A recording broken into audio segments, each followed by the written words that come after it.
In the urban space, I see on the energy side, one of the biggest challenges is mobility. The aspiration and lifestyle that permits us to aspire for an individual car, it's a huge challenge and it's completely undoable. It's not an aspiration that has any roots in a real future. Um, and yet the fact that if we say, okay, we should not aspire to a personal car, it's seen as a negative and there is no real positive script there. So that's another huge challenge. And of course, the biggest challenges are houselessness, lack of entitlement, simple existence of unserviced large quarter settlements and so on. So these are really the big ones. But water also remains a big challenge.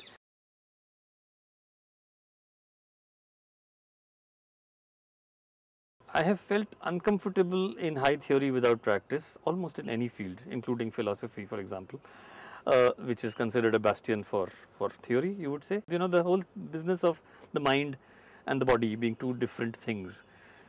I just feel they are part of the same system. So clearly, no practice can exist without theory, and vice versa. And unless this duality is properly recognized and given importance, we will never really produce anybody.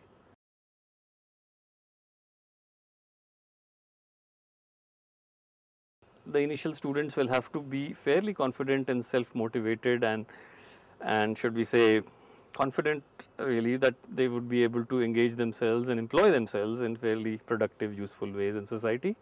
So that on the one side they can be psychologically and mentally satisfied that they are doing useful, real, good work, but also earn enough to actually subsist and not simply change their line of profession or throw in the towel, as it were.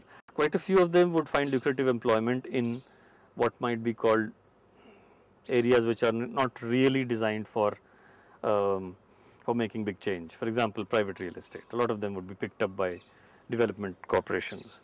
Some would teach and do research. Some would join municipal bodies. But I'd like to watch those of them who become mid-level ESCOs or people who provide water services or contractors or those who might join community-based organizations and NGOs and actually set up actually small consultings for being able to get grants from say JNRM kind of projects to be able to implement real urban change in their neighborhoods. So those are the kind of students I'd like to watch out for.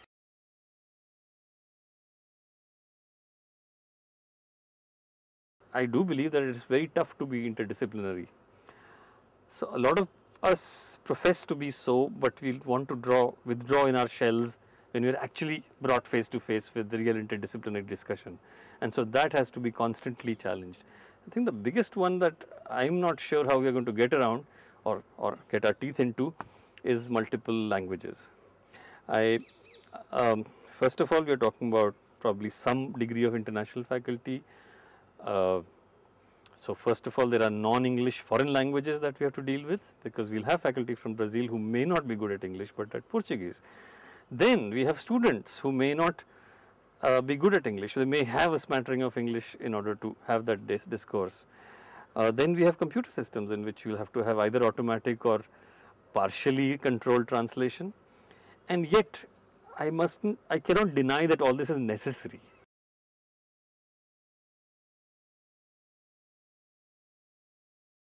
Well, IHS is planning to be in some ways a mass institution, and I think to engage with large numbers of people you actually need to change the way that you handle top down technological management, and that's clearly something that is not going to work for very much longer.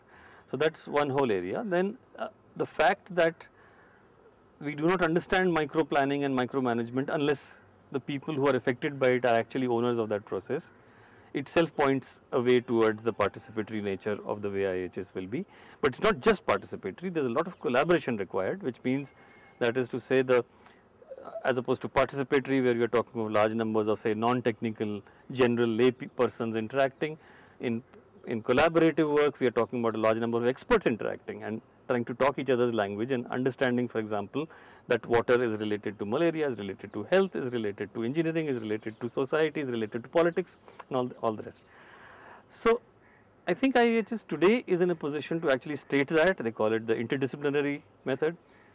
it intends very seriously to develop this method. And there have been periods in the past where schools have done this. For example, the Bauhaus and the crafts movement in the 1920s in Europe did this fairly successfully for over 10 years. Uh, a lot of architecture schools today can be called reasonably interdisciplinary in their limited area of building and object design. And there are many other design schools which are quite interdisciplinary as well. And there are interdisciplinary professions. For example, filmmaking is a very interdisciplinary profession. There is a storytelling on the one side, society, politics, the craft of filmmaking, the science and the technology of filmmaking and audio recording and so on. So we have examples, and I think we are drawing from them to bring up a curriculum that will actually be fairly interdisciplinary in a useful sort of way and not just in name.